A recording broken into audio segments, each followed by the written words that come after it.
Just so you know, this show is about scary stuff. So don't say I didn't warn you guys. And remember, don't be scared.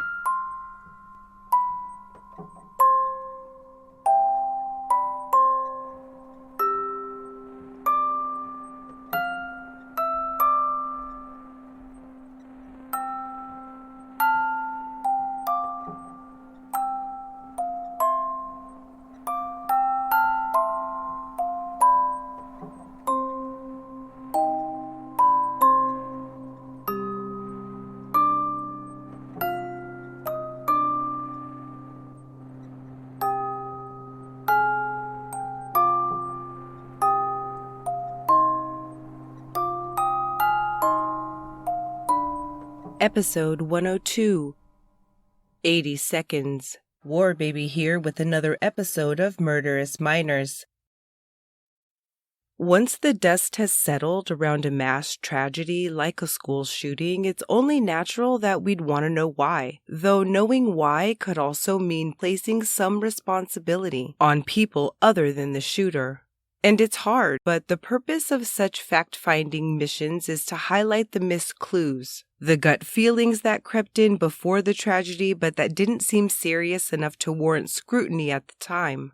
In the case of the Arapahoe High School shooting and the murder of 17-year-old Claire Davis, several students and staff had concerning interactions with Karl Pierson, the senior who brought a shotgun, a machete, and 3 Molotov cocktails directly into the school's library, looking for the librarian.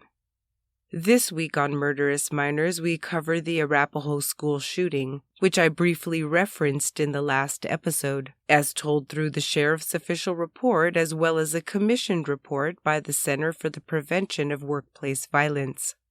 Themes of suicide, bullying, active shooters, and gun violence are discussed, so please be advised.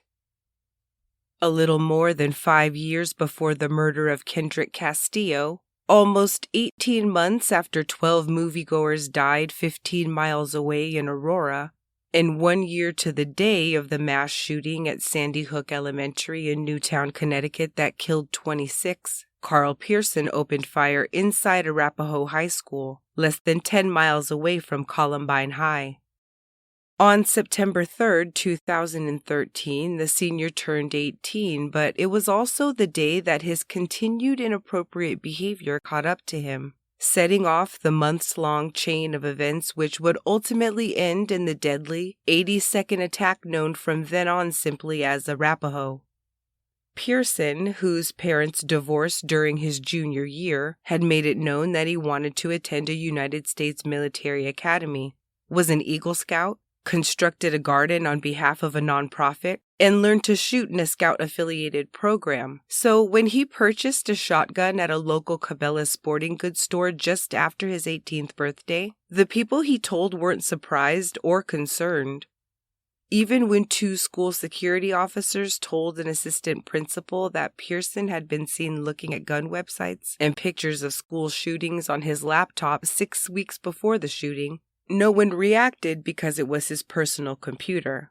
But the journal he left on a thumb drive entitled Diary of a Madman reveals that Pierson was quite effective at hiding his truest self, even from his mother and younger sister whom he lived with, and his father, whose new apartment he'd never been to.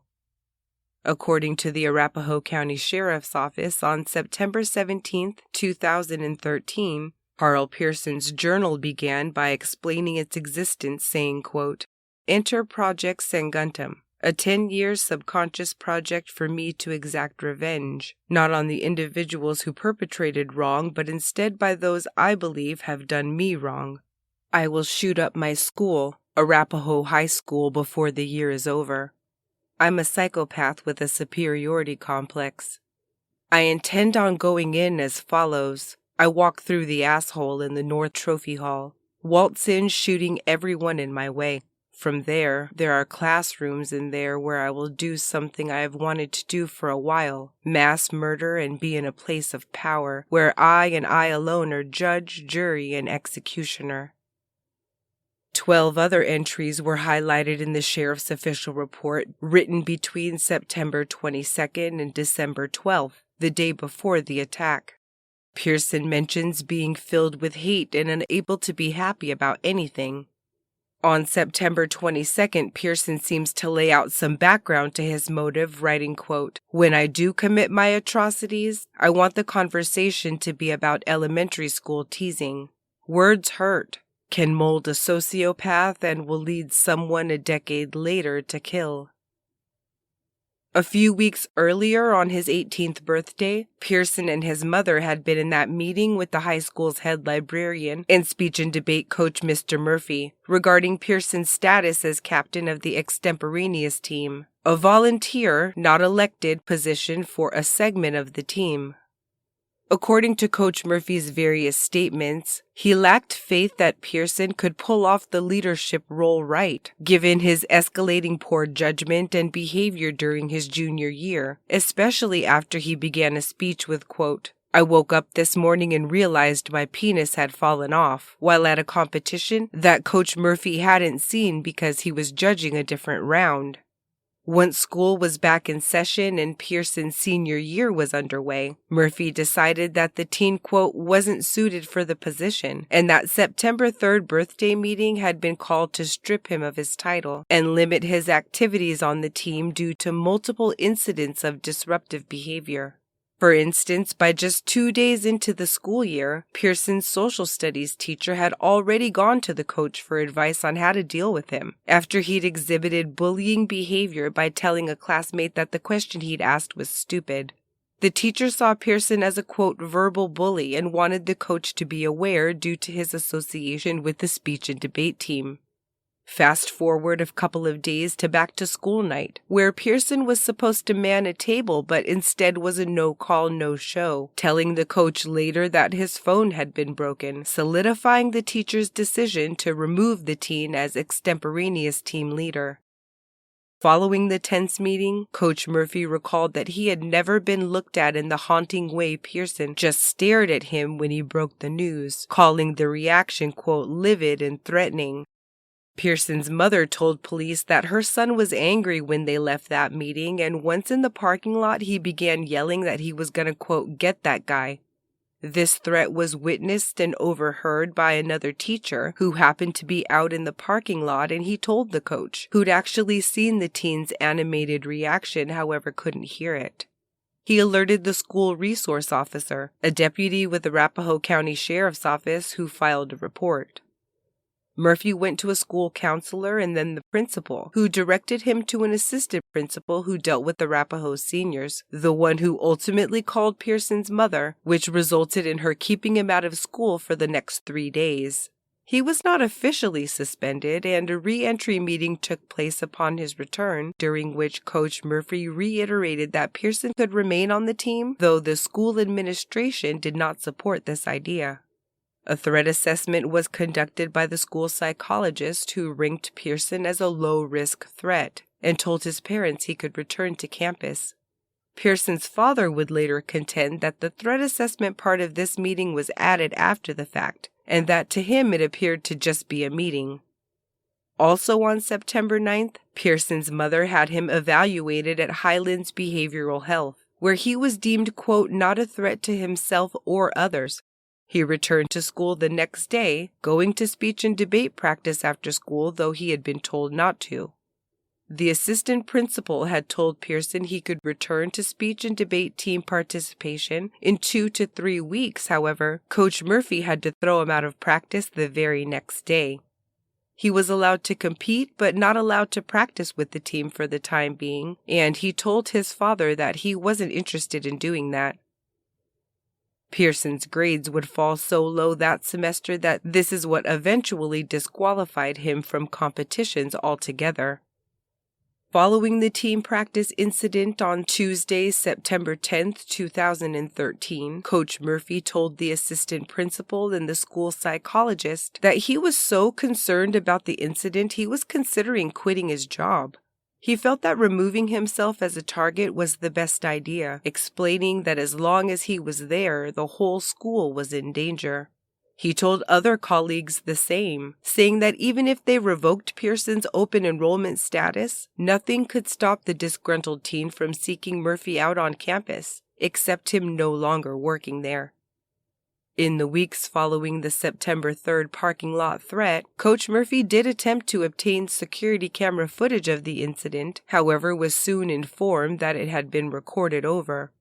The school psychologist who was in the re-entry meeting stated that witnessing Pierson's behavior confirmed her earlier thinking that he was a narcissist. She also interacted with him when he'd asked for an IQ test sometime that fall. His achievements in speech and debate helped define his entire persona, and Pierson seemed to resent that his accomplishment of qualifying for and competing in a national speech and debate competition in Birmingham, Alabama went largely overlooked by the school. Some close to him would later accuse Coach Murphy of being antagonistic toward Pierson, and other debate team members said when interviewed that they also didn't get along with the man and that the team had unsuccessfully attempted to have him removed from the position. Others, however, said he was fine.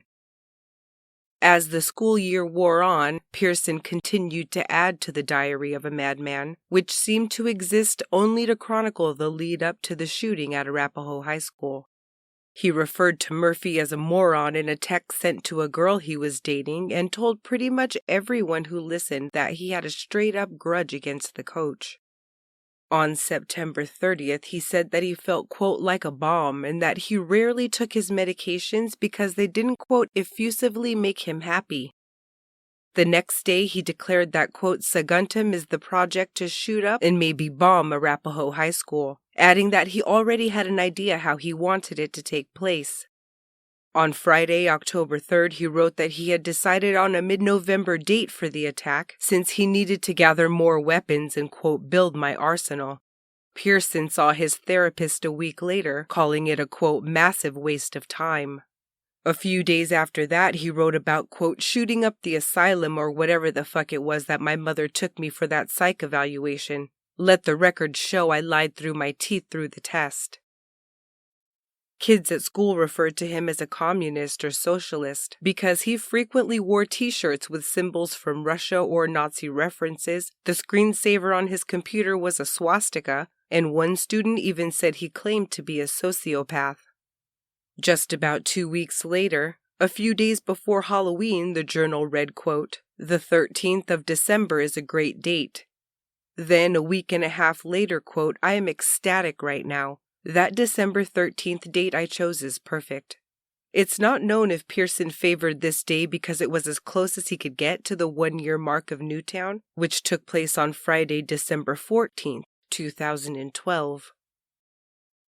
At the beginning of November, Pierson had met a girl who was ordering food at the McDonald's he had worked at since January of 2013, which was located inside a Walmart in Highlands Ranch, Colorado. He and the girl, who attended a different high school, went on 3 dates throughout October and November. Around Thanksgiving, he noted in the diary that in 19 days he would be dead. On November 26, 2013, Pierson tried to check out the film Natural Born Killers at the library, but it wasn't there. He wrote that he watched The Perks of Being a Wallflower instead and told the girl he was dating in a text that he hated how much he related to certain aspects of the main character's personality. It reminded him somewhat of his freshman year and who he was then, which many would later say was a different person than who he was after his parents' divorce and into his senior year.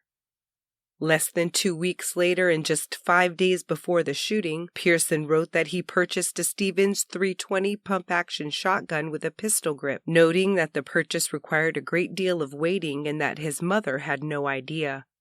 He was 18 years old and legally purchased the firearm from a Cabela's sporting goods store in Lone Tree, Colorado. Multiple classmates later shared that Pierson had also bought a pack of cigarettes and a Playboy magazine after turning 18, just because he could. He promptly threw the cigarettes away.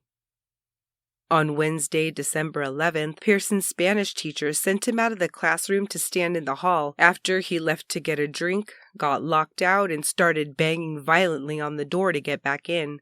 When the teacher opened the door and asked if he was serious, he replied, quote, serious as a heart attack. She sent him out of the classroom and requested assistance from the assistant principal, who sent Pierson home for the remainder of the day. The staff members would disagree later over whether the teacher told the assistant principal that Pierson had scared her. He said in a school incident report that a kid he could see through the window had shaken his head no when he motioned for him to open the door and was wondering why he faced no repercussions. Several students later recalled that the next day, the day before bringing the shotgun to school, Pierson told people about it and that he had named it Kurt Cobain, even showing some of them pictures. One student would later recall that he'd finally given his presentation in international relations class, during which he was rude and arrogant. She said he was, quote, very standoffish, very demanding, and very irritated. Others had seen him pacing in the hallway, and many classmates would say that they had heard him say that he wanted to kill Coach Murphy and that he had it in for the teacher. One described him as, quote, verbally aggressive, but was never physically aggressive, while another friend felt that his anger became more evident after his parents' divorce. Pierson's mother later noted that he had texted her the day before the attack to tell her that he'd withdrawn $800 from his bank account and given it to a friend in exchange for flying lessons. She also said that he'd wrecked his car on the way home from work after driving angry. By then, he'd already purchased a machete at the Sports Authority and showed friends pictures of it, plus had a copy of the Anarchist Cookbook and books about sociopaths, school shooters, and Columbine in his possession. The next day, the final entry Pierson made in the Diary of a Madman, written on the day of the attack, December 13, 2013, noted that he dropped his younger sister off at Arapahoe High School, then ditched, appearing on security camera footage at a Walmart at 7:24 a.m. purchasing ammunition. He then went bowling in what some see as a nod to Columbine. Lastly, Pierson made note in the diary that he'd made Molotov cocktails at his home before heading back to Arapahoe High School, using 3 glass bottles from a 4-pack of Mountain Dew that he'd also bought that morning. A few last selfies were snapped on his tablet, and he had also detailed a plan, noting what time 5th period began and writing out an assault schedule beginning at 12:30 p.m. and ending at 12:50 p.m., with 5-minute increments attached to classroom numbers. 5th period was when senior Claire Davis and her friend would sit in the athletic hallway, where the trophy case was located, where it was quiet and they could eat cookies and talk. And that's where they were when Karl Pierson entered the school. Claire's father would say when interviewed that Pierson and Claire had known each other since the 9th grade, but didn't have any classes together until their senior year and were not friends. There'd been an incident at the homecoming dance when the pair were freshmen, where Pierson repeatedly asked her to dance to the point that she was uncomfortable. No stalking or harassment continued past that date, however. Claire's mother did say that when she still dropped her daughter off at school before she could drive, the teen actively avoided Pierson and pointed out who he was. He'd also suffered other rejections when it came to his romantic life and had reportedly grown to hate any girls who refused to go to school dances with him. According to her companion, when Pierson entered the school, Claire immediately said, quote, "Oh my God, Karl, what are you doing?" after he shot once down the hallway. He then raised the shotgun and shot Claire in the head, causing her to fall onto her friend and then onto her knees, according to numerous witness statements. Claire's terrified companion took off running toward the cardio classroom, where she locked down with the yoga students moments before an announcement radiated out over the intercom, stating that this was not a drill. Those sheltering with the girl recalled that she was covered in blood and going into shock. Prior to Pierson's entrance, Arapahoe High School's head custodian saw him running across a field carrying the shotgun and making no attempt to conceal it around 12:30 p.m.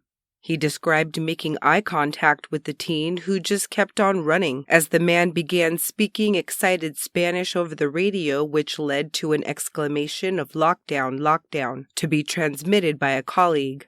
He ran to his truck to call for help and head to safety. Pierson entered through a side door that was supposed to be locked, which security camera footage would later show was propped open by 2 students hours earlier, as kids often did to keep from having to walk around the entire building. Once he shot Claire, Pierson went directly to the library in search of Mr. Murphy. The head librarian and coach of the speech and debate team was in there, having just taken his lunch and the newspaper into a separate area in the back for his break. He said that 2 loud bangs brought him and the assistant librarian back toward the front, and as they approached, Murphy heard Pierson burst into the library and say, quote, "Where the fuck is Murphy?" The man turned around and ran, trying to get out and away from the school as fast as he could, just as the deputy assigned to the school had advised him to do, feeling a possible bullet whiz by his shoulder as he exited. Once in the parking lot, Murphy saw a few students who'd also escaped the library and told them to run, telling them he was sorry. He hid between parked cars and then encountered the custodian in his truck. Together, they drove across the street to a shopping center as Murphy told him that Pierson had shot at him in the library. He'd actually fired toward the librarian twice, and once Murphy left, Pierson lit one of the Molotov cocktails and tossed it at a wall, igniting a small area. Some kids who were hiding in the library recalled him screaming, quote, "I'm not fucking perfect." He then picked up the shotgun he had put down on a table and took his own life in between the last 2 aisles of books. The coroner's report indicated that at the time of his death, Pierson had the Latin phrase alea iacta est, which translates to "the die is cast," written on his forearm. Other letter and number combinations found written next to it seemed to correlate to certain classrooms and the library at Arapahoe High School. Law enforcement sources alleged that they found the information to be a, quote, indicator to investigators of the shooter's plan. According to radio traffic, Claire was located roughly 4 minutes after this transmission. The school's going on lockdown, I'm not sure why. And about 3 minutes after Pierson had shot her. The first responding deputies quickly got her to where rescue could retrieve her. Claire was transported to Littleton Adventist Hospital, where she remained in a coma for just over a week before succumbing to her injuries on December 21, 2013. 17-year-old Claire Esther Davis was remembered as spunky and bright and was known for her love of her horse Graphite and getting along with everyone. Her family stated after that, quote, "Last week was truly a paradox in that we lost our daughter, yet we witnessed the wonderful love that exists in the world through the tremendous outpouring of support we received. The grace, laughter, and light she brought to this world will not be extinguished by her death. To the contrary, it will only get stronger." Karl Pierson is remembered by those who called themselves his friends as brilliant, arrogant, sweet, outspoken, and opinionated, and by his father, who published his son's obituary 1 year after his death as, quote, "a young man full of hope and promise who lost his way for a moment, but now is found." On August 16, 2014, a 1-acre plot on the Arapahoe High School campus was dedicated Clarity Commons on what would have been Claire's 18th birthday. The space is one for conversation or contemplation and features pavers inscribed with remembrances along with 5 pairs of benches facing each other. Following Claire's murder and Pierson's death, Arapahoe High School and law enforcement looked deep into Pierson's school records, highlighting the fact that he'd talked about being bullied, but that no one really ever saw anything more than what they considered teasing. Not only that, but Pierson had been suspended previously and reprimanded more than once for becoming verbally aggressive in the past. Even with the overheard parking lot threat and the threat assessment in September, and the fact that Pierson had purchased a gun and was showing pictures of it at school, the alarm bells didn't go off. Even when more than one teacher expressed fear of the student and he was instructed to go to therapy, their minds still didn't go there, even in the sphere of those affected personally by Columbine, and even as school security braced for the looming 1-year remembrance of the tragedy at Sandy Hook. A bit more than 2 years after the shooting, the University of Colorado Center for the Study and Prevention of Workplace Violence and the University of Northern Colorado's Department of Criminal Justice completed an investigative report commissioned by the Arapahoe High School Community Fund honoring Claire Davis but requested by her parents. In the report, They cited a failure of information sharing, a failure of threat assessment, and a failure of systems thinking, noting, quote, many missed opportunities to intervene in Pierson's spiraling life prior to the shooting. No kids used the safe-to-tell anonymous reporting system to report on Pierson's growing anger problem, his offhand comments about killing Coach Murphy, or his new gun ownership, which was attributed mostly to the fact that the school did not make it a priority to educate students on its usage, and something similar was noted in regards to teachers and staff and their failure to utilize their own internal system called Infinite Campus to document the issues and increasing behavioral disruptions Pierson was exhibiting in speech and debate and also in his classes. He'd once been suspended after telling a classmate to go cut himself, then made a reference to how that student had treated him in the past. He told the teacher that he was, quote, always someone's bitch. No one could interpret what this meant, and Pierson wouldn't elaborate. And as a junior, his math teacher had reported that Pierson had gotten loud and swore in class after learning of his score on a test. None of this stuff was logged into Infinite Campus. The report highlights that even though a threat assessment had reportedly taken place, it did not meet the Littleton Public Schools or the Secret Service's standards that Arapahoe High School's administration should have been following, including using the required checklists to leave no stone unturned. The report also found that, quote, AHS administrators, teachers, and students had systemic communication problems, and in total, 32 recommendations for improvement concluded the investigative report, including that they train students on using Safe-to-Tell, that staff utilize Infinite Campus, and that the Secret Service 6 principles and their 11-question checklists be used when conducting a threat assessment on a student.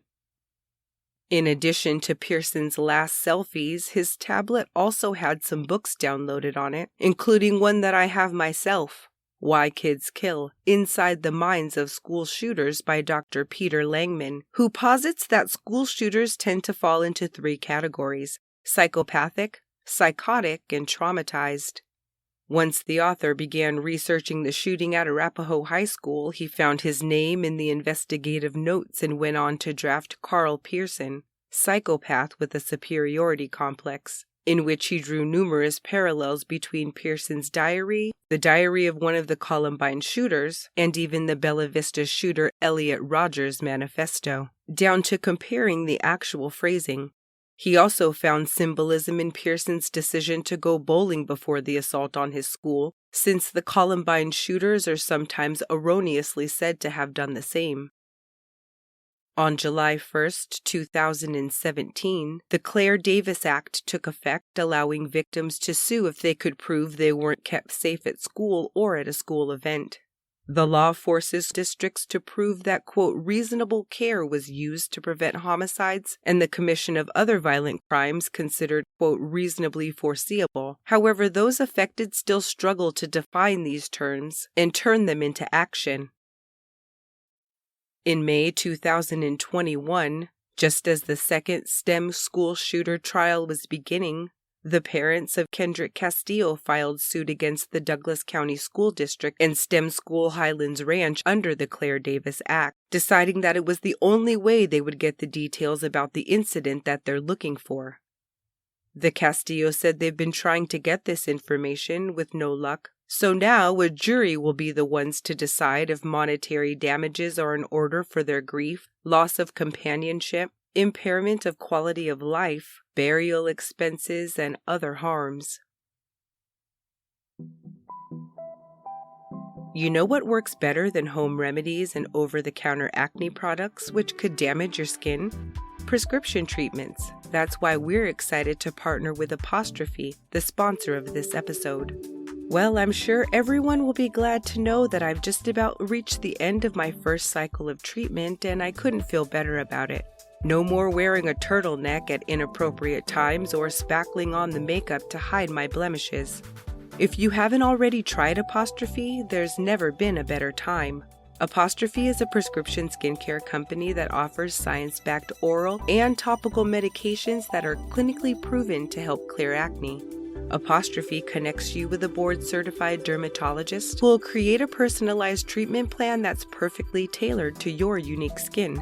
I'm not getting any younger, and I'm thrilled that Apostrophe treats acne, but remember that they can also help you hit your other skincare goals like reducing redness, wrinkles, and even dark spots. We have a special deal for our audience. Save $15 off your first visit with a board-certified dermatologist at apostrophe.com/warbaby when you use our code WARBABY. This code is only available to our listeners. That's apostrophe.com/warbaby and use code WARBABY to get your dermatology visit and save $15. And we thank Apostrophe for sponsoring this podcast. Both the STEM school and Arapahoe High School continue to face backlash from the shootings that occurred on their campuses, with Arapahoe specifically plagued by student suicides, finger-pointing, and the arrest of one female teacher and one male teacher in 2019 on charges of sexual assault on a child. The victim of the male teacher, who taught drama and had been there since 2010, told a friend that she sought guidance and support from him in 2014 following Claire's murder, and that he took advantage of her sexually as a result. The friend reported the abuse via Safe2Tell in 2019, and the teacher was ultimately sentenced to 5 years in prison. Here's some of what Claire's dad had to say at her memorial on January 1st, 2014, words that Karl Pierson's father says he's found great solace in. For reasons most of us, or all of us, will never know, Karl allowed himself to become filled with anger and rage and hatred. My wife and I forgive Karl Pierson for what he did. Because he didn't know what he was doing. As always, thanks for listening. Be back soon with an all-new episode, and until then, lovelies, don't be scared.